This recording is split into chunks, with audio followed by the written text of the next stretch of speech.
warahmatullahi wabarakatuh. Baik, di sini saya akan menjelaskan mesin penggiling buah sukun.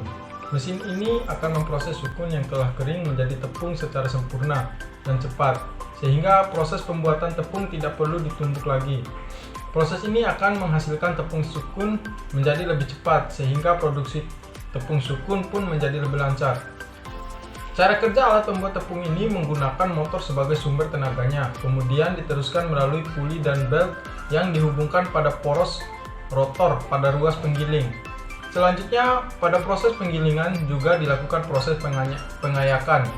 Kemudian, tepung dari hasil penggilingan akan keluar melalui corong pengeluaran dan akan menghasilkan tepung dari proses pengayakan.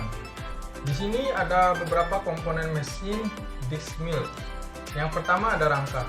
Bahan rangka utama menggunakan besi siku ukuran 40x40 dengan panjang rangka 600 mm, lebar 450 mm, dan tinggi 500 mm.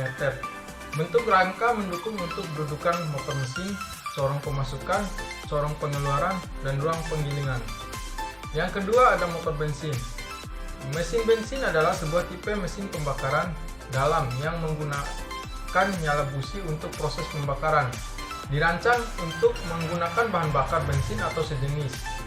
Mesin bensin berbeda dengan mesin diesel dalam metode pencampuran bahan bakar dengan udara, dan mesin bensin selalu menggunakan penyalaan busi untuk proses pembakarannya. Yang ketiga ada pulei atau puli. Puli digunakan untuk mentransmisikan daya dan putaran poros yang satu ke poros yang lain dengan bantuan sabuk atau bel.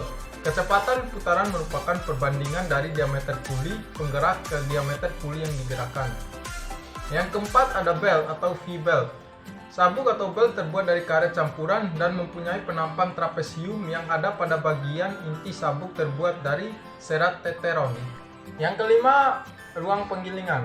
Ruang penggiling adalah tempat di mana bahan baku akan digiling menjadi tepung.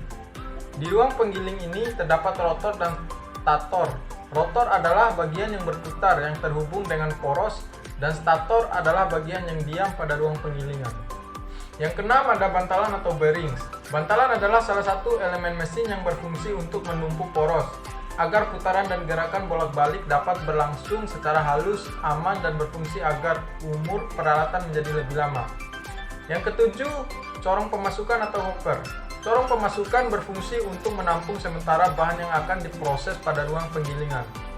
Yang kedelapan, corong pengeluaran. Corong pengeluaran adalah tempat keluarnya tepung sehabis proses penggilingan agar tepung yang sudah dihasilkan tidak berhamburan. Corong pengeluaran berada di bawah ruang penggiling. Dan yang kesembilan, saringan atau ayakan. Saringan ayakan berfungsi untuk menyaring tepung hasil penggilingan bahan. Di sini saya akan menjelaskan mesin perajang sukun. Di dalam mesin perajang buah sukun diproses oleh pisau-pisau yang berada di dalam mesin untuk memotong bahan dengan ketebalan yang sudah diatur agar memiliki ketebalan yang sama. Pada kenyataannya ketebalan yang dibutuhkan terkadang tidak sama tebal karena posisi pisau, penekanan buah sukun saat proses pemotongan, dan pengaturan ketebalan yang tidak sesuai pada piringan pisau. Nah, di sini saya akan menyebutkan 5 komponen mesin perajang sukun. Yang pertama yaitu pisau. Pisau merupakan komponen terpenting dari mesin pengiris multiguna yang berfungsi sebagai alat fungsi pada waktu proses pengirisan. Yang kedua, poros. Poros merupakan salah satu bagian yang terpenting dari setiap mesin. Hampir semua mesin meneruskan tenaga bersama-sama dengan putaran. Yang ketiga yaitu bantalan. Bantalan adalah elemen mesin yang berfungsi menumpuk poros berbeban sehingga putaran atau gerakan bolak-baliknya dapat berlangsung secara halus atau aman dan tahan lama.